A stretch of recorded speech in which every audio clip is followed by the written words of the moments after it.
मां सरयू न सिर्फ एक सजीव धरोहर है बल्कि एक साक्ष्य है युगों युगों से अयोध्या के इतिहास के पन्नों पे दर्ज नामों का, जो इनकी अविरल अनवरत धारा में बह रहा है। आप देख रहे हैं अयोध्या डायरी का खास कार्यक्रम बोलती हैं धरोहरें। अयोध्या के धार्मिक, ऐतिहासिक एवं कला संस्कृति की जिज्विषा को सर्वेक्षण के माध्यम से आपके सामने प्रस्तुत करने का प्रयास किया जा रहा है।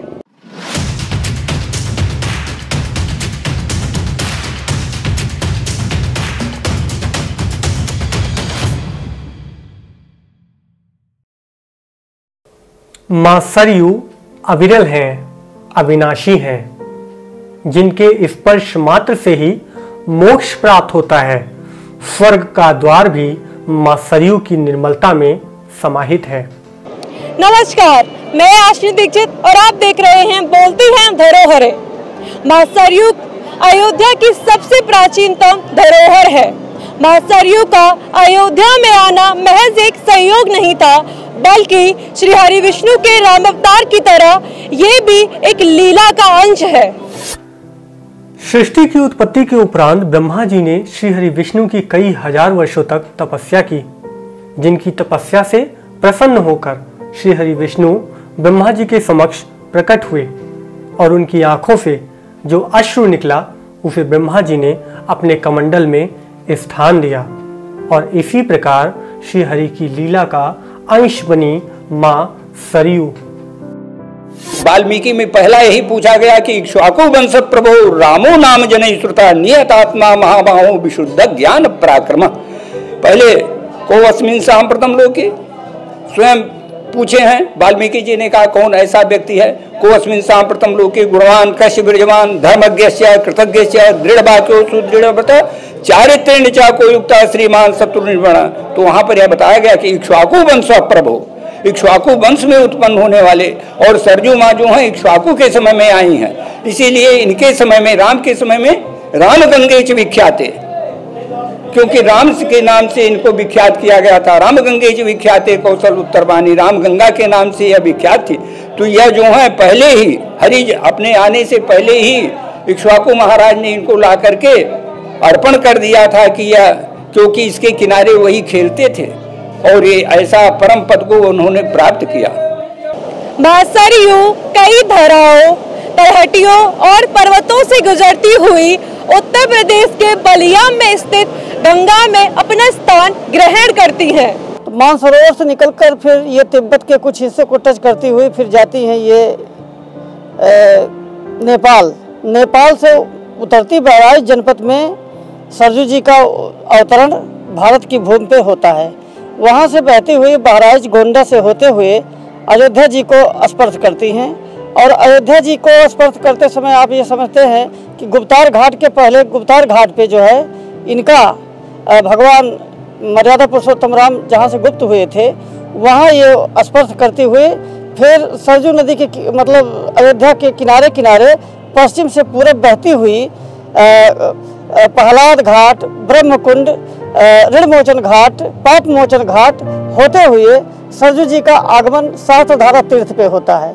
सहस्त्रधारा तीर्थ से सरयू जी पुनः पूरब की दिशा में बहती हुई सहस्त्रधारा तीर्थ, स्वर्गद्वार तीर्थ, धर्महरि तीर्थ होते हुए फिर ये जानकी घाट पहुंचती है। जानकी घाट से होते हुए राम घाट जाती थी और राम घाट से फिर ये दक्षिण की तरफ कटती थी, सीधे वहाँ से जाते हुए ये पहुँच जाती थी बिलहर घाट पे, जहाँ जो इस समय पूरा बाजार के समीप पड़ता है, जहाँ राजा दशरथ की समाधि है।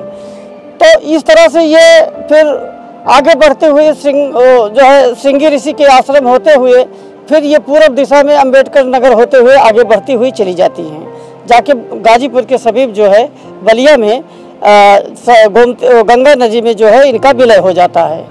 श्री हरि विष्णु के नेत्रों से निकली, इसीलिए नेत्रजा है। ऋषि वशिष्ठ की पुत्री हैं, इसीलिए वशिष्ठी है। श्री राम की माँ है, इसीलिए राम गंगा है। चूंकि पहाड़ों से आती हैं, इसीलिए माँ सरयू को घाघरा भी कहा जाता है। विष्णु नेत्र समुद्भूते मातु त्रैलोक्य पावनी राम गंगे च विख्याते कौशल उत्तर वाहिनी। श्री सरयू माता का उद्भव भगवान विष्णु के नेत्र से हुआ है। विष्णु नेत्र समुद्भूते त्रैलोक्य पावनी, तीनों लोगों के कल्याण करने के लिए माता सरयू अयोध्या में आई। एक बार अयोध्या का निर्माण इक्ष्वाकु महाराज ने किया। प्रजा जल से त्रस्त थे, वशिष्ठ जी के पास गए। गुरु वशिष्ठ से उन्होंने प्रार्थना किया कि मेरी प्रजा जल बिना परेशान है। वशिष्ठ जी जो थे वह तपस्या किए मानसरोवर पर। वशिष्ठ जी के प्रार्थना करने पर, तपस्या करने पर ब्रह्मा जी प्रसन्न हुए, वशिष्ठ जी को दिए। वशिष्ठ जी इनको लाए, क्योंकि लिखा हुआ नमस्ते सरयू देवी वशिष्ठ तनय शुभे। हे वशिष्ठ तनया, सप्तोख्यान पुराण में दशरथ जी ने स्वयं स्तुति किया कि नमस्ते सरयू देवी वशिष्ठ तनय शुभे ब्रह्माद्यि सकलेर देवी निखिर भिन्नादाद भी सदा तुमसे विता देवी तथा सुकृति भिन्न निर्मांसा। दशरथ जी ने कहा कि हे देवी, आप जो हैं वशिष्ठ जी की पुत्री हैं, नमस्ते सरयू देवी। ऐसी है सरयू देवी, आपको प्रणाम है।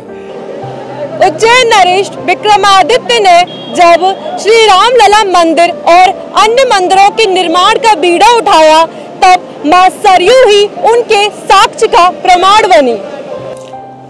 वास्तव में अयोध्या की उत्पत्ति के समय से ही सरयू जी का अस्तित्व यहाँ इस क्षेत्र में रहा है और सतयुग से लेकर वर्तमान काल तक सरयू जी अयोध्या और भारत के तमाम राजवंशों के इतिहास को अपने आंचल में समेटे हुए हैं। जहां एक तरफ हम सतयुग में इक्ष्वाकु वंशी राजाओं का देखते हैं, जिसमें महाराजा मन जो अयोध्या को स्वयं स्थापना की थी, उसके बाद इक्ष्वाकु हुए। इसी वंश में राजा सगर हुए। सगर के बाद इसी वंश में राजा रघु हुए, जिनकी दान वीरता की कहानी। राजा हरिश्चंद्र इसी सरयू नदी के स्वर्गद्वार तीर्थ से ही, स्वर्गद्वार घाट से ही स्वर्ग का आरोहण किया था। इस प्रकार भगवान राम की जीवन कहानी सरयू से ही शुरू होती है और सरयू जी में विलीन हो जाती है। तो इस प्रकार पौराणिक काल के इन राजवंशों को देखा जाए तो सतयुग और त्रेता के बाद द्वापर में भगवान श्री कृष्ण, जिन्होंने अयोध्या का कई बार यात्राएं की थी और कहा जाता है कि कनक भवन का उन्होंने ही पुनरुद्धार कराया था। तो इन राजाओं के बाद हम देखते हैं जैसे ऐतिहासिक काल में जब अयोध्या का इतिहास शुरू होता है तो अयोध्या का जो राजवंश है वो महाराजा महाकौशल का जो राजवंश था, महाकौशल के पुत्र प्रसेनजीत हुए, प्रसेनजीत के बिड्ढप हुए। तो ये भी सूर्यवंश की ही परंपरा में आते हैं और उनके बाद इनकी जीवन लीला यही सरयू नदी इनके राज्य को दो भागों में विभाजित भी किया था। एक उत्तर कौशल कहा जाता था, एक दक्षिण कौशल कहा जाता था और जिसका जो विभाजक रेखा सरयू नदी ही थी। सरयू नदी के मतलब धारा जो है दोनों पूरे कौशल राज्य को दो हिस्सों में विभाजित करती थी। नंद वंश के बाद देखते हैं मौर्य काल में सम्राट अशोक का सीधा संबंध था। कहा जाता था उन्होंने एक स्तंभ लेख भी यहाँ स्थापित किया था, एक स्तूप भी बनवाया था।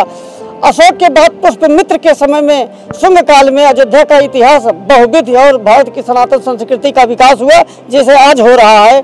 उसी प्रकार महाराजा शुंग ने जो है अयोध्या का पुनरुद्धार कराया था। यहाँ एक अभिलेख है उनका, जो रानोपाली के जो है वो उदासीन मंदिर में आज भी स्थापित है, जिससे ये पता लगता है कि उन्होंने 2 अश्वमेध यज्ञ किया था, इसी स्थान से किया था। शुंग वंश के बाद जो है गुप्त वंश का इतिहास, समुद्रगुप्त के समय में चंद्रगुप्त कहा जाता है राजा विक्रमादित्य ने अयोध्या का पुनरुद्धार कराया और उनकी कथा गुप्तों के बाद जो है मतलब कुषाण काल में तमाम जो है वो अश्वघोष जैसे महात्मा बहुत बड़े जो है विद्वान थे संस्कृत और बौद्ध दर्शन के, बुद्ध घोष की उन्होंने रचना की। अंग्रेजों के समय में हुआ, राजाओं महाराजाओं ने यहाँ तमाम मंदिर बनवाए और फिर से कल धारा जो है वो सरयू नदी की वो मतलब विकसित होने लगी और लोग जो है तीर्थों के रूप में फिर पुनः जो है अयोध्या जी की स्थापना होने लगी और सरयू नदी के घाट फिर से गुलजार होने लगे। तमाम यहाँ के जो सनातनी ब्राह्मण है वो अपने यज्ञ और पूजा विधियों से तमाम लोगों को जो है ज्ञान विज्ञान का जो है लौकिक और पारलौकिक जीवन की गाथा को यहाँ ही मतलब प्रकाशित कर रहे हैं। प्राचीन काल से आज तक भी ये चल रहा है। मां सरयू का उद्गम क्षेत्र हो या फिर अयोध्या से बलिया का सफर, नेत्रजा ने सजीवता की अमिट छाप को हमेशा बनाए रखा है और यही कारण है कि वर्ष भर श्रद्धालुओं के श्रद्धा की डुबकी धार्मिक पर्वों में आस्था के रंग भरती है। बोलती हैं धरोहरें कि पहली सीरीज में हमने मां सरयू की धार्मिकता और निर्मलता को बताने का प्रयास किया है। अगली कड़ी में हम वैज्ञानिक और मां सरयू की जल की विशेषता को बताने का प्रयास करेंगे। हमसे बने रहने के लिए चैनल को फॉलो करें।